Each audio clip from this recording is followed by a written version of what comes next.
A gente estava mostrando no início do TJ Aparecida de hoje uma reportagem que explica um pouco sobre essa proposta de emenda à Constituição que está tramitando no Senado e que prevê o fim da reeleição e esse mandato de 5 anos. A gente teve um probleminha lá, um problema técnico com a exibição dessa reportagem, mas a gente retoma neste momento, a partir do momento que a gente apresentou esta falha, né, que é inclusive na fala do senador Jorge Cajuru, que é o autor dessa proposta original. Depois sofreu algumas mudanças durante a discussão na CCJ do Senado, mas ele que saiu na frente ao propor o fim da reeleição e um mandato de 5 anos. Então a gente vai voltar nessa parte da matéria para que a gente possa trazer os convidados para o debate de hoje. A proposta original, que coloca fim à reeleição, é do senador Jorge Cajuru, que falou ao aparecer o debate exibido em 2 de maio do ano passado. Ele disse que foi inspirado em uma declaração do ex-presidente Fernando Henrique Cardoso para apresentar a PEC. Ele disse aos jornais O Globo, Folha de São Paulo e Estadão que foi o maior erro que ele cometeu, que ele se arrependeu de ter concordado com a reeleição. Portanto, me baseei na declaração do próprio ex-presidente Fernando Henrique Cardoso. Outros parlamentares ouvidos por mim, históricos. Cajuru, reeleição é um convite à corrupção. Eu coloquei o nome desses parlamentares que fizeram história. Alguns estão aposentados na política e outros estão ainda atuando. Não tem como você obter a reeleição sem comprar votos. Comprar votos significa o quê? Corrupção. Dinheiro público gasto. Porque o dinheiro é público, não é dinheiro de empresário. Você tem que dar cargos, você tem que dar ministérios para você conseguir uma reeleição no Brasil. Foi assim com o Fernando Henrique Cardoso, foi assim com o presidente Lula, e não tem como discutir a questão da corrupção. Cajuru também defendeu a unificação das eleições como forma de reduzir os gastos. Eu também proponho eleições a partir de 2030, porque não pode ser agora, é inconstitucional. Então é só a partir de 2030, esse meu projeto, essa minha propositura, de 4 para 5 anos para prefeitos, governadores e presidentes, e alinharmos as eleições no Brasil a cada 5 anos de vereador a presidente da República e pararmos com essa gastança que tem e com essa chatice de eleição a cada 2 anos. E os eleitores, que são os mais interessados no assunto, o que pensam sobre o fim da reeleição? A nossa equipe foi às ruas. Eu concordo plenamente, sem reeleição. Tem 4 anos, dá para fazer tudo, não precisa... 5 anos dá bom, não precisa reeleger de novo não. O político entra, no primeiro dia de mandato dele, ele já começa a fazer trabalho para a reeleição. Mudar um pouco, é verdade. Menos gastança, né? Menos gastança. Eu não chego e estão gastando aí. Dá para fazer alguma... Era em 4 anos, agora como vai ser em 5, é o suficiente, né? Para resolver tudo. Se o cara for um bom governador, um bom prefeito, no mínimo o vice dele vai estar entrando. Se não for, dá tempo a gente tirar e resolver o problema, né? Sabendo que 5 anos ou 4 anos é muita coisa ainda, mas está de bom tamanho. E ainda sobre esse assunto da PEC da reeleição, nós convidamos o ex-deputado federal Eduardo Cury, do PL, que também é ex-prefeito de São José dos Campos, no interior paulista, para conversar com a gente sobre esse assunto. Seja bem-vindo aqui ao TJ Aparecida, Eduardo. Boa tarde para você. Obrigado. Boa tarde, Raiane. Boa tarde, Eduardo. Boa tarde, amigos da TV Aparecida. É um prazer estar com vocês. Eduardo, a gente já começa falando, o senhor já foi reeleito, né, como prefeito, inclusive, de São José dos Campos, foi deputado, e por isso que pergunto, qual o seu posicionamento sobre essa PEC? Olha, eu no passado, né, há 20 anos atrás, eu achava que a reeleição era uma coisa positiva, porque você consegue fazer mandatos com projetos mais longos, né, você pensa mais no longo prazo, mas depois dos últimos 10, 15 anos, deteriorou demais, dos últimos 10 anos principalmente, deteriorou demais a política partidária no Brasil, né? Ou seja, no sentido da pessoa buscar a reeleição, os candidatos, as pessoas têm feito coisas absolutamente absurdas, né? Ou são pressionadas a fazer isso, até para seus próprios eleitores, né? Sobre esse aspecto, hoje eu defendo o fim da reeleição. Mas, como 4 anos também era um período, para grandes projetos é um período curto, né, não é tão longo assim, eu acho que foi de bom grado, já que não vai ter reeleição, 5 anos eu acho um bom período até para ter um governo com começo, meio e fim. Boa tarde para você, meu xará, tudo bem? Obrigado pela presença aqui. Obrigado aqui pela presença aqui no TJ Aparecida para a gente discutir. Inclusive tem uma enquete aberta aqui, viu, no Instagram, para a gente poder ouvir quem está em casa, que são os maiores interessados, né? Estou dizendo, são os eleitores, são eles que vão votar. Claro. Com reeleição ou sem reeleição. Você estava falando da qualidade, né, da gestão pública. Você acha que a reeleição compromete? Já que o político, muitas vezes, como você estava dizendo, dos 10 anos para cá, né? Ele já começa o primeiro mandato pensando no segundo, né? Ou seja, compromete a qualidade um do outro, né? E tem essa fala que eu queria repercutir com você, Eduardo, se me permite. Essa fala do senador Jorge Cajuru, que a reeleição é um convite à corrupção, e ele faz associação com o primeiro mandato do FHC e depois o primeiro mandato do presidente Lula. O que você acha? O que você pensa sobre o assunto? Olha, eu me permito discordar do senador nesse ponto. Eu acho que corrupção tem a ver com caráter, né? Não importa o sistema. Muita gente se defende, fala, olha, teve corrupção no governo por causa do sistema. Não, teve corrupção porque você tem corrupto, porque você tem pessoas de caráter que, na verdade, não mereciam estar na vida pública. Não é o sistema que gera corrupção. Gera corrupção são pessoas sem caráter participando da vida pública. Você vai ter corrupção com reeleição, vai ter corrupção sem reeleição, enquanto tiver pessoas sem caráter sendo eleitas, né? E, logicamente, com projetos pessoais. O que eu, na verdade, concordo com o senador Cajuru é a seguinte questão. Quando você não tem a reeleição, então não há aquela necessidade de você buscar um outro mandato, né? Você fica... O mandatário, o prefeito, o governador, o presidente, ele pode governar mais tranquilamente, ele não tem essa obrigação. Vou dar exemplo para vocês que estão nos ouvindo aqui. Vocês devem conhecer alguns casos na sua cidade ou cidades vizinhas, né? De um prefeito que faz um governo muito ruim, né? Aí, o certo, né? Ele ir embora para casa, mas ele é compelido pelo seu grupo político, olha, só vai ter que disputar a reeleição, né? Vai ter que, pelo menos, ir para a televisão, ir para a rádio e tudo mais. Isso não é bom, porque ele, na verdade, vai tentar consertar numa eleição o que ele não conseguiu fazer em 3 anos e meio, né? Então, o fato de não ter reeleição, quem sabe, alguns governantes falam assim, eu não preciso estar reeleição, então eu vou fazer as coisas certas, mesmo que isso não seja muito popular, mas eu vou deixar a minha cidade, o meu estado, o meu país, muito melhor. Então, tem aspectos, na minha opinião, tem muito mais aspectos positivos do que negativos. Eduardo, se me permite, só tem um aspecto que eu considero que pode dar um pouco preocupante.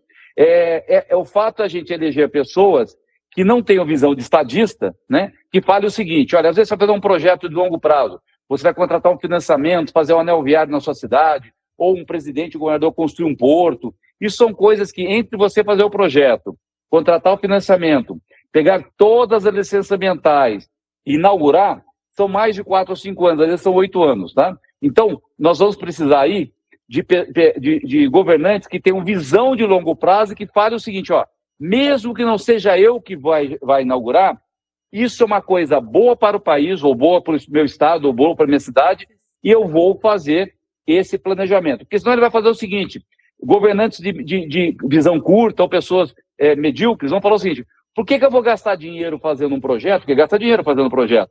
Ou por que eu vou gastar dinheiro fazendo licenciamento? Se, na verdade, ele pode falar, se não é ele que vai inaugurar. Então, é a única preocupação, né? Mas eu vejo muito mais aspectos positivos com o fim da reeleição do que negativos. Eduardo, um dos pontos também nessa PEC é a unificação das eleições. No seu ponto de vista, isso pode confundir o eleitor na hora de escolher ali o seu representante? Olha, Raina, da mesma forma, tudo tem prós e contras. Eu vou falar o aspecto positivo e depois eu vou entrar... Eu vou falar do primeiro aspecto negativo que você citou na sua pergunta. Até que você foi muito interessante o que você está citando. Sim, como você vai ter, na mesma eleição, escolher vereador, prefeito, deputado estadual, deputado federal, senador, governador e presidente, pode acontecer que as pessoas prestem mais atenção. Geralmente elas prestam mais atenção na candidatura a presidente, candidatura a governador, né? Elas tendem a ter mais prestar atenção também na candidatura local, né? Prefeito e vereador. Mas ela pode, na verdade, não prestar atenção em todas as candidaturas, né? E chegar na hora e falar, olha, escolhi 2 ou 3, esses outros aqui eu não sei em quem eu votar. Então, você tem razão. não vai ser possível um debate muito aprofundado de todos os cargos que estão sendo disputados, né? Porque são muitos, né? Então, isso é uma questão preocupante. E nós vamos ter que, na verdade, nós nos educarmos, todos nós brasileiros, a prestar atenção em cada cargo sendo disputado. Mas eu vejo aspectos positivos. Primeiro, que você vai ter um certo alinhamento ideológico e vai acabar com uma farra, uma coisa que, na verdade, é o seguinte. Vou dar um exemplo, por exemplo. O senador, ele, na verdade, ele tem 8 anos de mandato, ele não tem chance nenhuma numa eleição, por exemplo, para governador. Estou citando uma situação hipotética, tá? Estou querendo endereçar uma pessoa específica. Ele não tem chance nenhuma naquela eleição. Como, na verdade, ele não tem nada a perder, porque ele está no meio de mandato, ele fala, eu vou sair só para aparecer na televisão, na TV Aparecida. E, na verdade, ele bagunça a eleição, ele atrapalha a eleição, mas ele não tem nenhum objetivo de ganhar a eleição. Com a coincidência do processo das eleições, isso acaba. Porque cada parlamentar, cada pessoa que deu sua vida para a vida pública vai ter que escolher.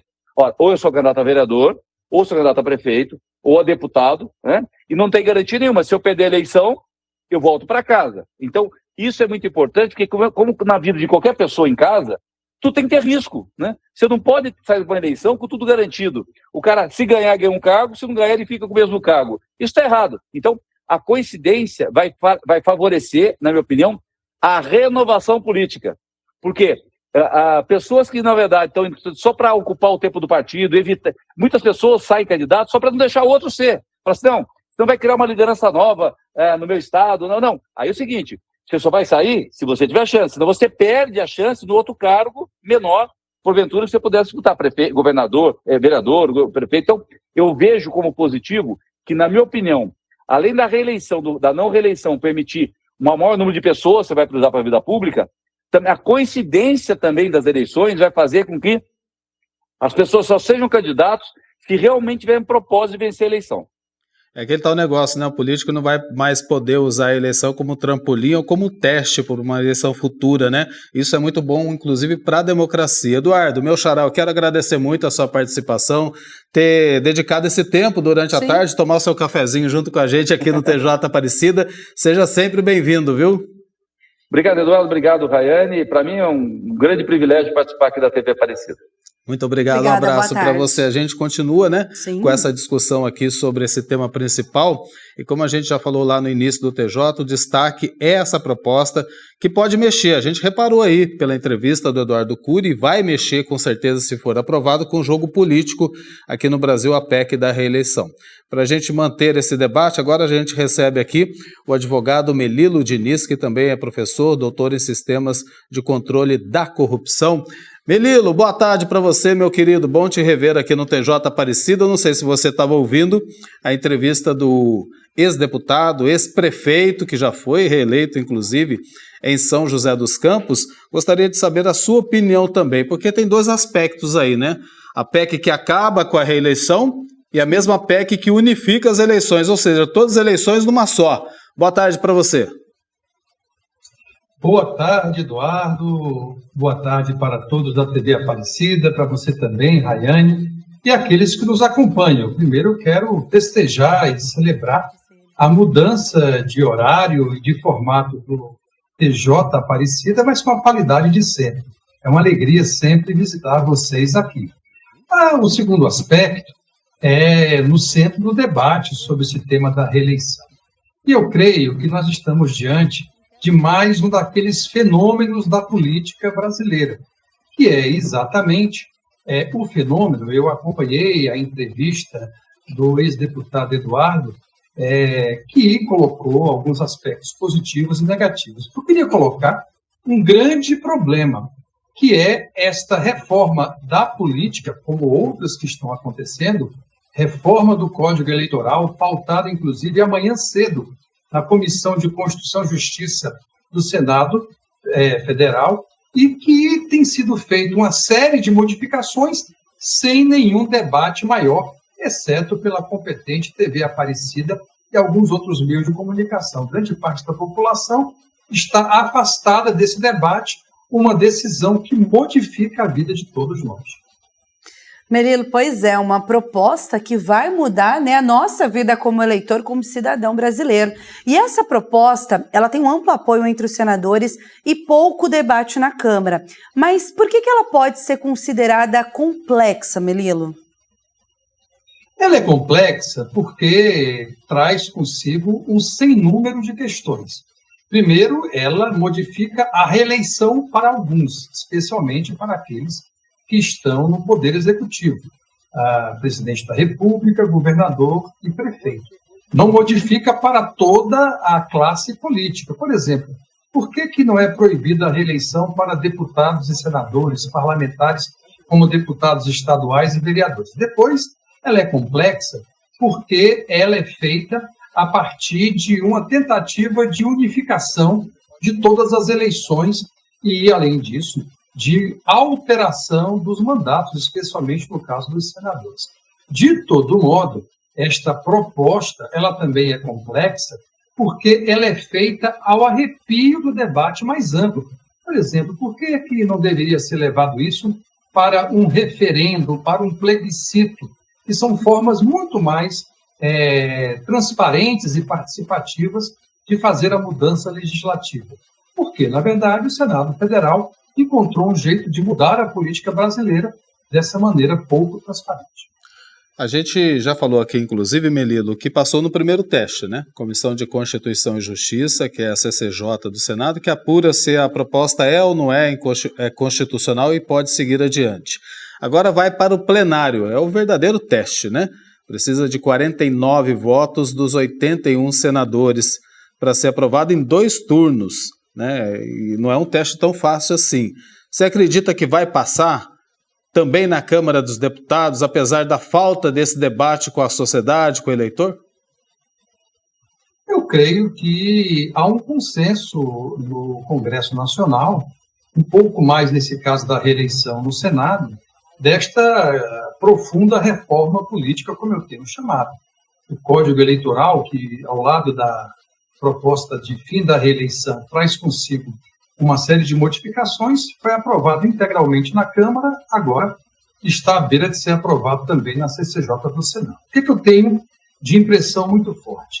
Há uma tentativa de modificação do modelo de fazer política no Brasil. E no conteúdo, viu, Eduardo e Rayane, eu tenho, inclusive, um aspecto, eu pessoalmente, tenho muita crença de que o fim da reeleição ajuda muito na política brasileira. Agora, o que eu estou insistindo é que, mais importante do que a minha opinião, ou da própria opinião dos senadores, é a vontade do eleitor, que é soberano. O voto e o cidadão estão juntos dentro da dimensão da soberania democrática. E eu creio que era preciso aprofundar, mas, nas minhas contas, isso vai passar no Senado Federal e, muito provavelmente, vai ser apoiado na Câmara dos Deputados. E a TV Aparecida cumpre com o seu papel, com a sua missão de se colocar à disposição para abrir esse debate, como tem feito desde lá a Rádio Aparecida, continua com a TV Aparecida, é a Rede Aparecida de Comunicação como missionária de evangelização e também da comunicação. Melilo, muito obrigado pela participação aqui no TJ Aparecida, e a gente precisa de mais debates como este, né? Tá claro isso, né, meu querido? Boa tarde para você. Boa tarde, não tenho dúvidas. Quero agradecer a oportunidade de participar desse debate e dizer que contribuições como essa da TV Aparecida são fundamentais para tanto nós católicos quanto também para a democracia brasileira. Parabéns e um grande abraço. Obrigada, Melilo. Uma boa tarde para você.